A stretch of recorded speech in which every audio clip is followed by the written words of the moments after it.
What we're doing today, we like to call parenting Noah style. Parenting Noah style. And what you're really doing is you're imitating Noah in that you're building an ark. And if you don't build an ark, you're not going to make it, and your kids aren't going to make it. You have to realize that building takes a lifetime. It's not just well, I got to focus on it in this age, this difficult age, but it's a lifetime, regardless of whether your kids are old or young. But you just have to realize that it's part of your ministry. And then also you have to make sure everything you're doing, you're focusing on discipling the heart and how to influence the heart. I just wanted to say, you could see us here. We were a little bit younger then, but our oldest is Maria. She's in the black shirt, and then we have Anna, who's in the blue shirt, and Luke, who has some crazy hair there right behind them.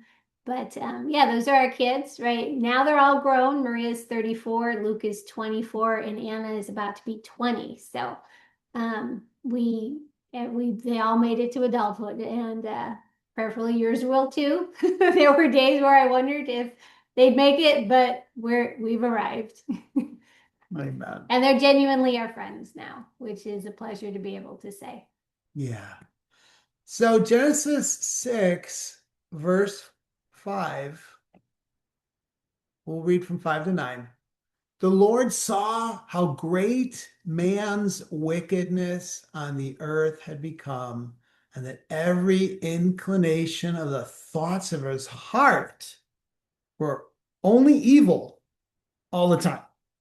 The Lord was grieved that he had made man on the earth, and his heart was filled with pain. So the Lord said, I will wipe mankind, whom I have created, from the face of the earth, men and animals, and creatures that move along the ground, and birds of the air. For I'm grieved that I have made them. But Noah found favor in the eyes of the Lord. This is the account of Noah. Noah was a righteous man, blameless among the people of his time, and he walked with God. This is the goal, that whatever happens, you become somebody that your family can rest with. Noah actually means it's a resting place. It's a relief.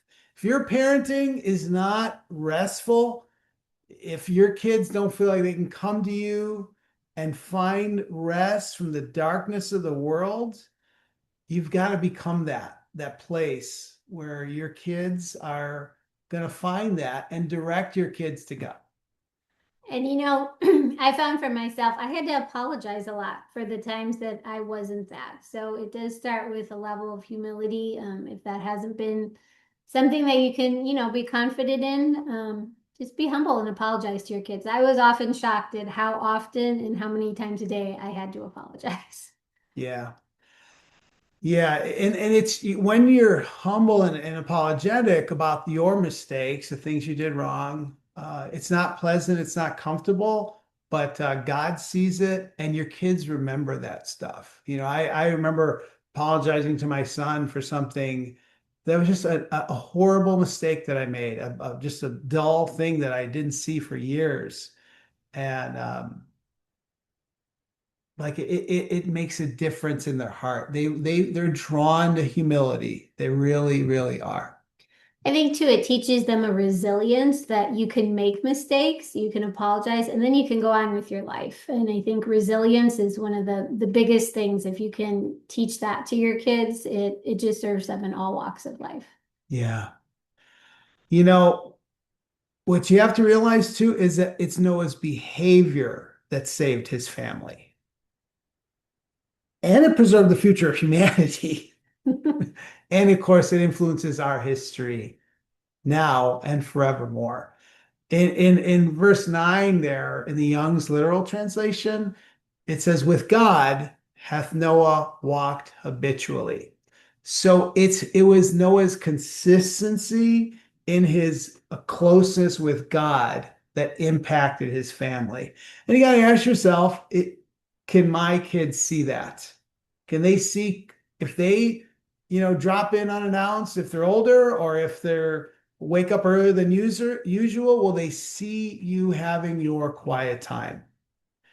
Verse 8, it's this word favor there. It's also translated as grace or acceptance or pleasant in Hebrew. So you're really looking that God sees you as a favorable parent. And when he does, we see what happened to Noah, that God blessed it. And so you want to build favorable character in your kids and really study, well, what does God as a parent look for? So you have to become just a deeper student of the Bible.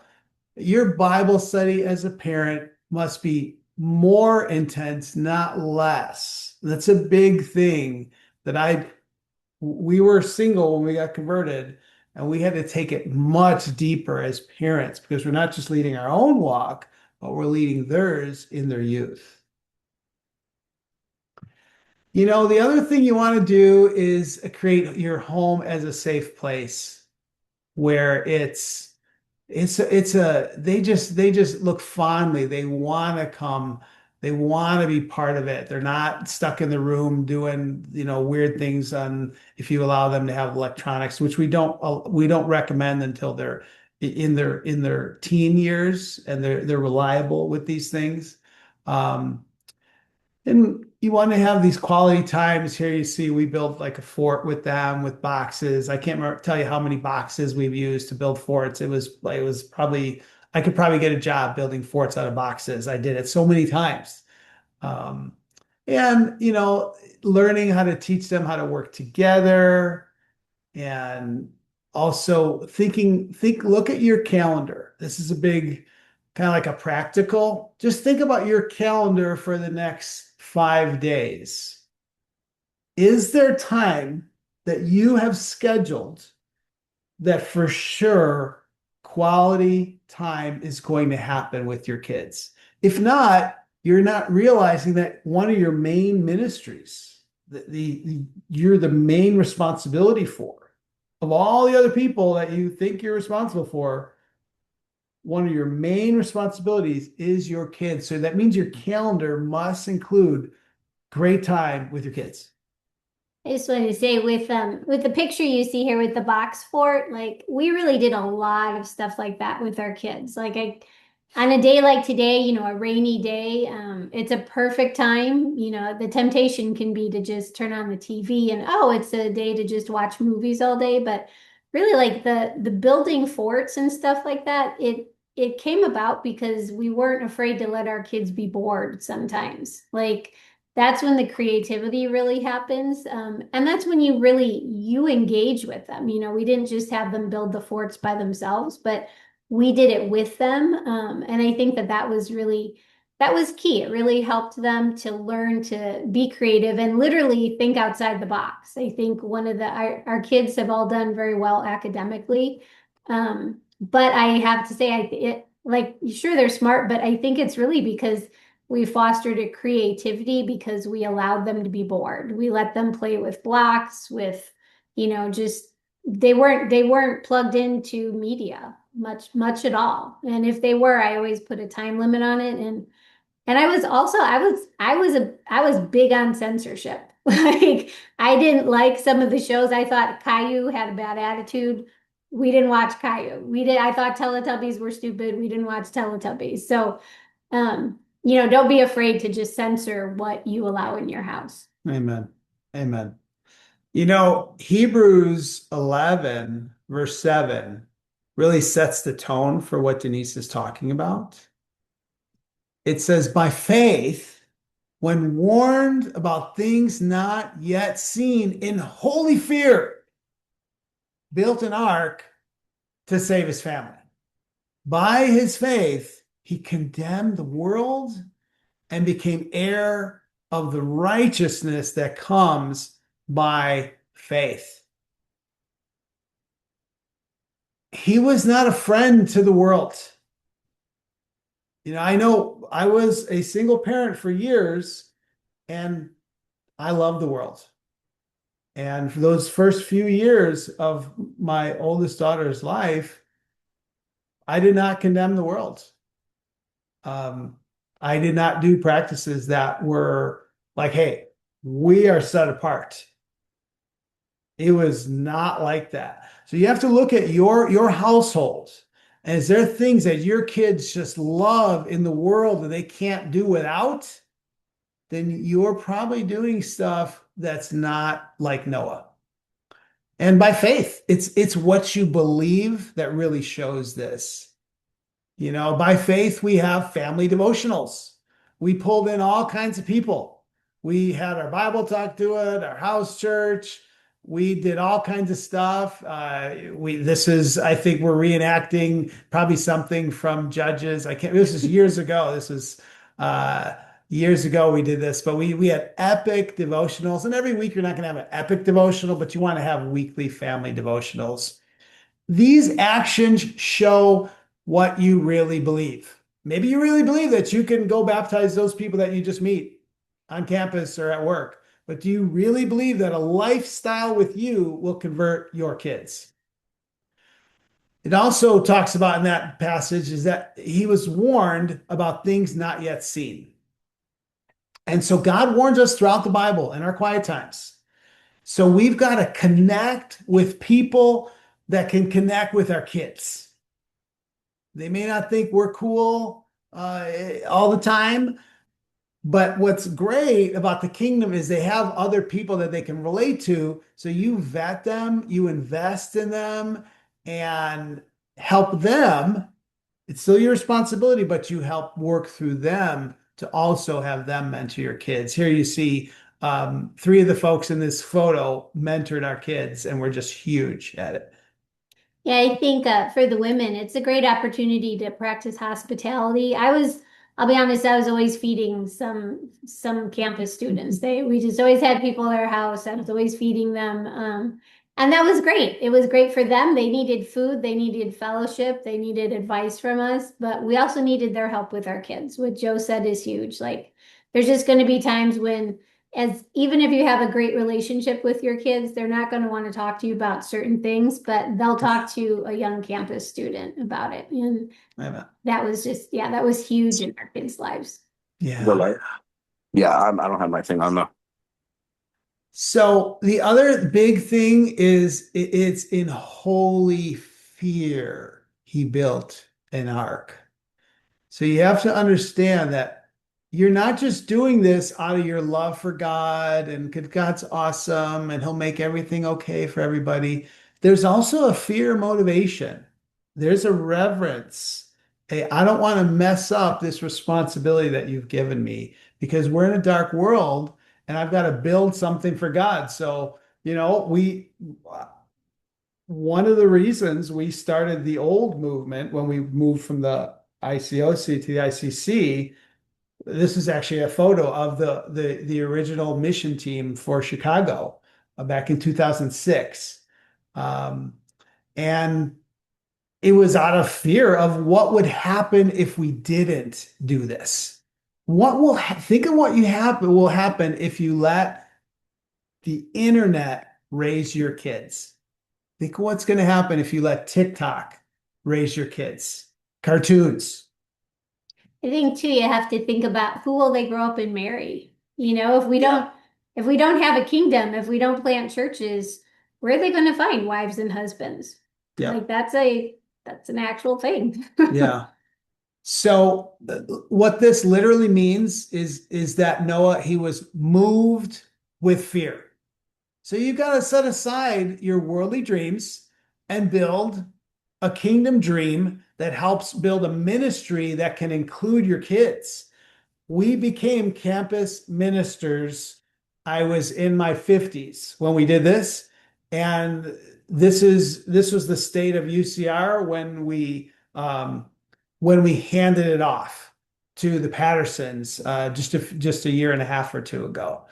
And it's grown even more. But again, all these folks were the cool people who could then get in our kids' lives, be a godly influence. And in fact, now there's still our youngest daughter, Anna, who's at Berkeley now. She's actually roommates with at least one of the sisters in the photo that leads her household. So you're investing out of holy fear. You're moved to do things where maybe all your career goals and all your personal goals are not going to get met, but that's okay because you're building your ark. But it takes four things here for really building well. This is how UCR started.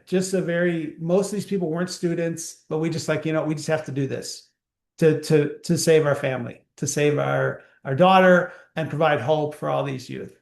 But it takes consistency, so we consistently made it happen. It takes action, patience, because people are going to change at the rate that you want them to, and you won't either sometimes. And it just takes a lot of time. But you're the captain of this. It's not like, well, but my ministry leader didn't teach on this. You have the same Bible that I do. Noah didn't even have a Bible.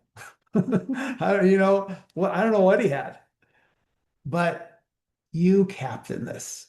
I think too, like with this photo, for the moms, just being creative and making your house a hub of fun.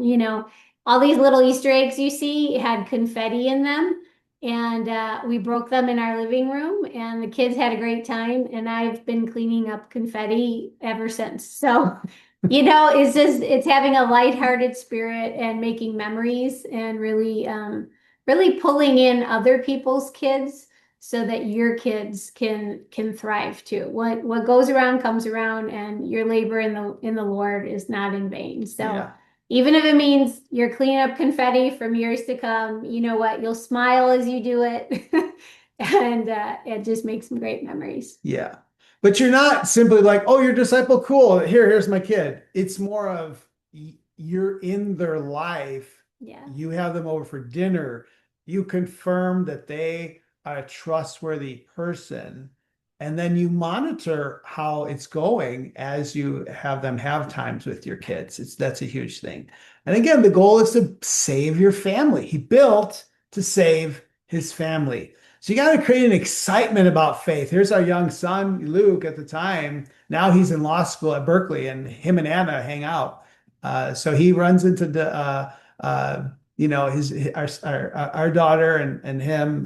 They have great times together, and they're connecting. And I know that God is really continuing to bless the stuff we started there, the good dynamics. And here I think it's probably Joshua is being reenacted, and we used rolls of paper towels to make swords and tinker toys, and it's an excitement about faith that all of our kids today have some type of faith, and then when they think back, they think mom and dad really believe this stuff. They're the real deal. Yeah, we did a lot to really bring the Bible to life for them. A lot of reenacting things all the time. Yeah. And really, the goal is to help kids love God and the kingdom, not the world. So we have Super Bowl parties, even though, unless the Bears are in it, I really don't care. I'm originally from Chicago. And I don't care if the Bears are in it. But here's one of our Super Bowl parties, just open up your home and help people see the kingdom. But your home has got to be a real place of peace. It can't be like, oh, people are coming. Now we got to be like Christian-y. Like it's got to be like consistent, or they're gonna see the hypocrisy, and they're like, okay, this is cool having a party, but man, the rest of the time I got to be somewhere else. You have to create that consistency in your home. Yeah, I think for the moms too, I always just try to keep the house ready to have a party at any time. I know, if you have a small condo, that can be challenging, but as much as you can, just have a lighthearted spirit. The house doesn't have to be perfect, and just be ready to host people whenever they can come over because that's fun, and your kids want to see the kingdom as being a fun place. Yeah. And I'm a big believer that you got to make this memorable regardless of their age. Because faith needs to be here and here. And we're such visual people that we've got to remember powerful visual things. So we had people dress up in beards and I think this is probably Moses.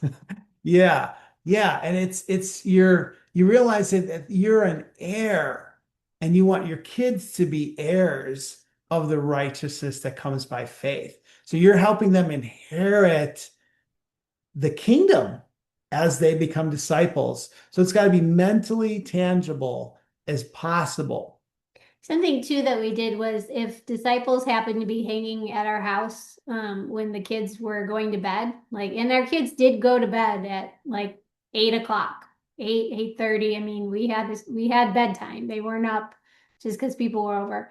But we have the disciples come help us with our tuck-in routine. So we always sang a spiritual song and prayed when we tucked them in. And it was great for our kids because they got to have, guest speakers at their tuck-in time. But it was also great for the disciples. I've had many disciples come back to me years later and say, you know what? Us, when we were single, our campus really being a part of your kids' tuck-in time, you taught us how to raise kids, and now we have kids of our own. So yeah, just enjoy it and draw people into it. Yeah, yeah.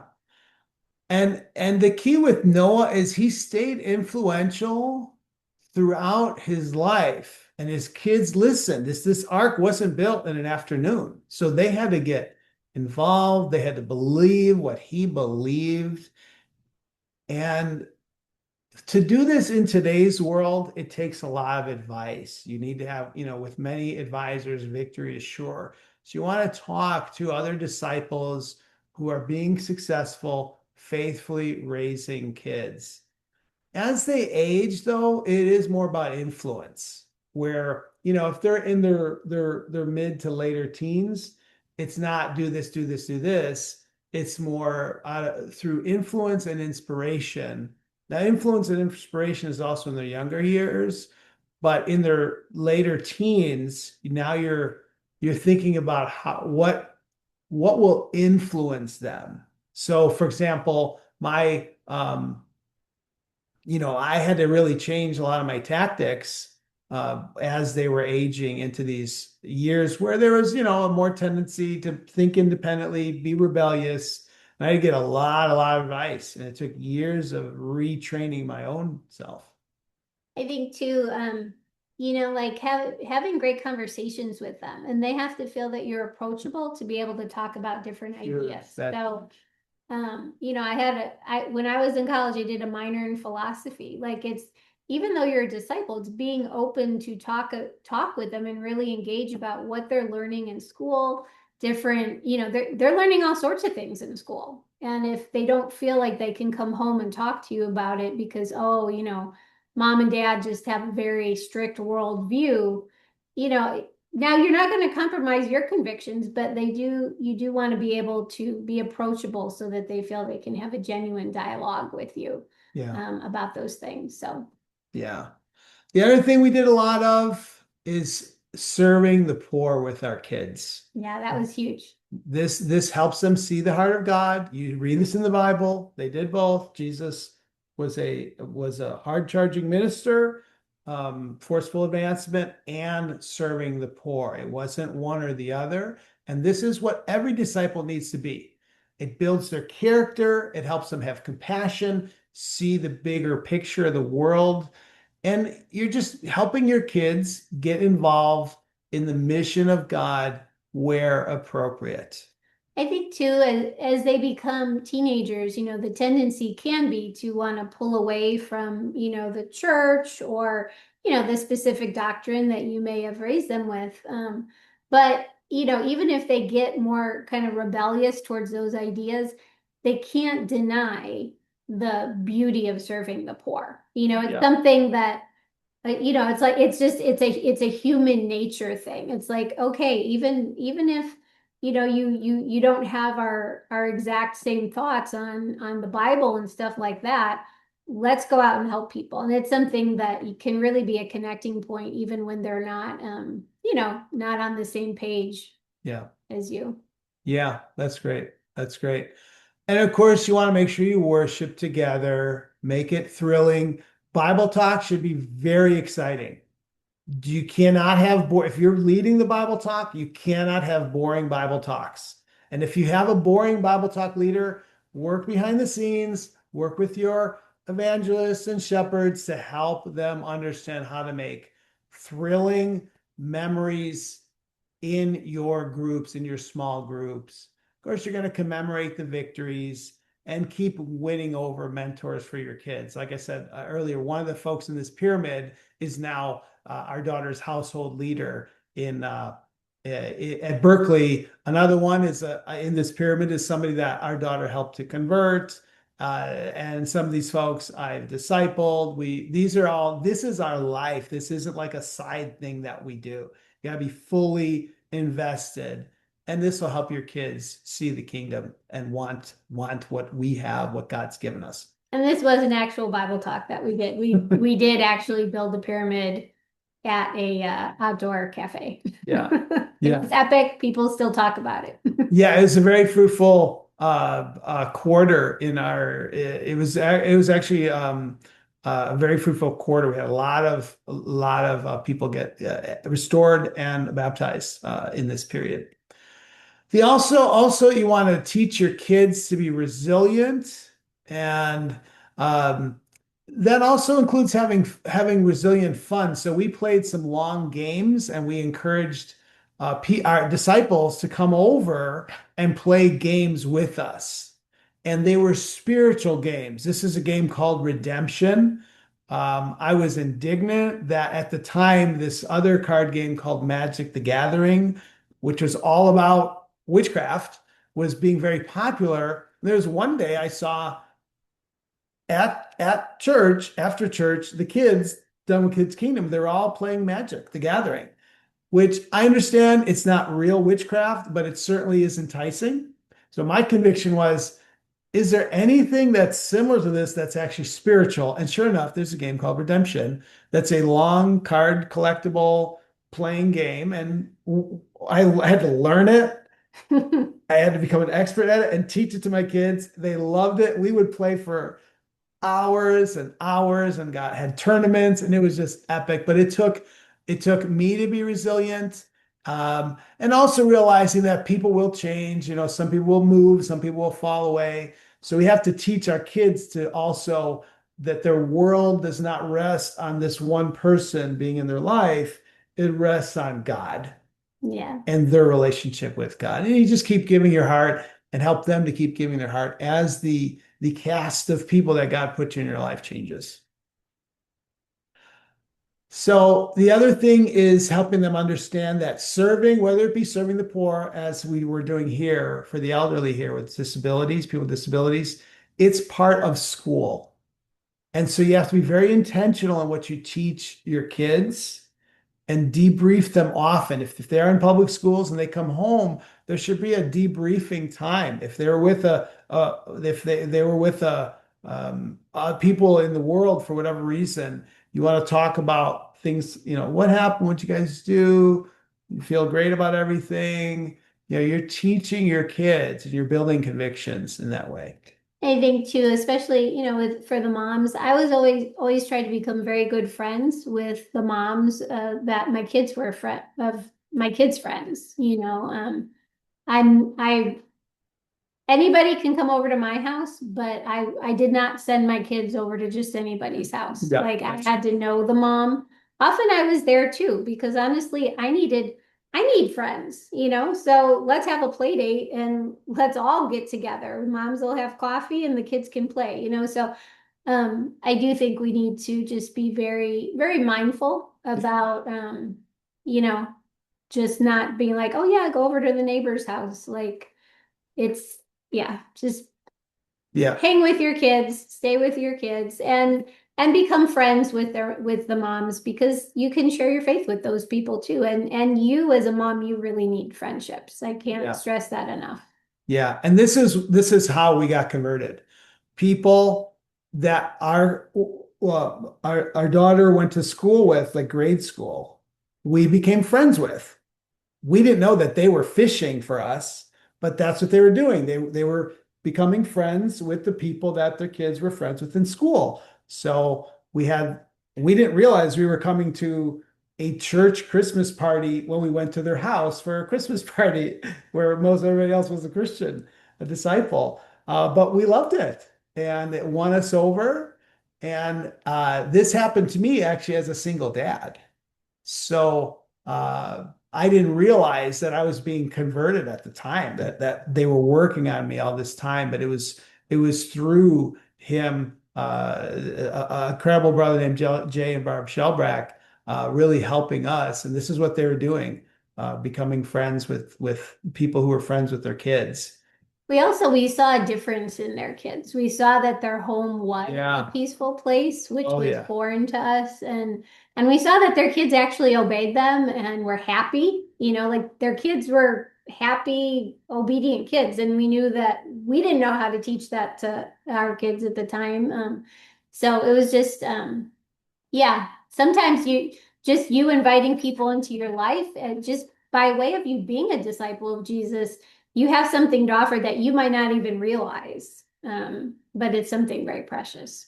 Yeah, and I think it's very apropos that we're talking to a lot of disciples in the Orange County area because one of the kids in this illustration was grew up to become a disciple. It was the child of the people who reached out to us, and she later on went on a mission team to plant Orange County back in I don't know what year it was, but it was very early in the old movement. So just realize that God has a long view of things, and that's what we need to take a long view. So if it's not going well right away, if your kids are very rebellious right now, it's not too late. In fact, Rocky Balboa, he says, ain't over till it's over. So this is actually a book cover of a notebook that one of my daughters made for me, and I still bring it up. I still remind her, "Hey, remember when you made this book cover about Proverbs to ponder?" And it was a notebook, and then each page had on top little proverbs that she wrote out. I mean, she was maybe six or so at the time, and she wrote out these proverbs and illustrated them. And I still look at that notebook today. So yeah, remind them of the good. The gospel is good news, and your life needs to reflect that. Never give up on your kids, regardless of if they're out of the house or if they're in the house and rebellious. Never, never, never give up because it ain't over till it's over, as Rocky said.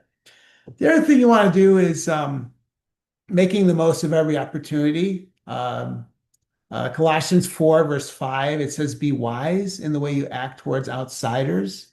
Make the most of every opportunity." So, all my kids also have an interest in the arts.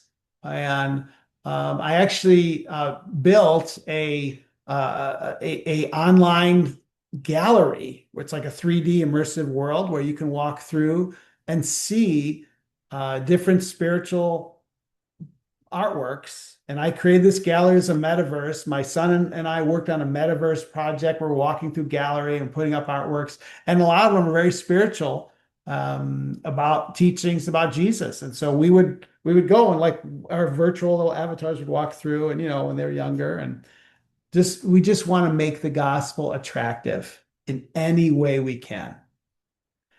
The other thing we did was I do like book projects with the kids, like magazines where they're poetry or drawings or writings, and we publish books together. We include the campus. They also wrote stuff in it, and you just whatever your kids and your abilities are, turn it into something godly that you can do together. Take an interest in what interests them, especially if it's something that you can. And then there's also has to be a unity in your parenting. Who comes first in this relationship? It's you and God. And for those who are married, it's then you and your spouse. So your kids need to see great unity. The kids may try to divide you if you guys are, arguing about how to do certain things. At some point, they will try to divide Oh, you. yeah, yeah. Especially as they go into the teenage years. So you want to talk through the details, seek understanding of why if your spouse isn't on the same page right away, so that you can approach parenting totally unified according to the Bible. Like with we're not going to cover it much in this training. It's a whole other topic, but be having discipline, how to discipline your kids is something you have to be on the same page about. But the Bible does say a lot about that. He who spares the rod spoils the child and things like that. But that is something you got to be on the same page about, or it will create problems. Yeah, I think really like about specific things too, like how much TV time or what video games you allow or don't allow. If you're married, please talk to your spouse first because you don't want to create a dynamic where, oh, well, I go to mom and I'll get this answer. I go to dad and I'll get that answer. So I'm just going to go around dad, so that they're smart. Your kids are very smart. So you do have to be unified. Yeah. 1 Peter 3:20.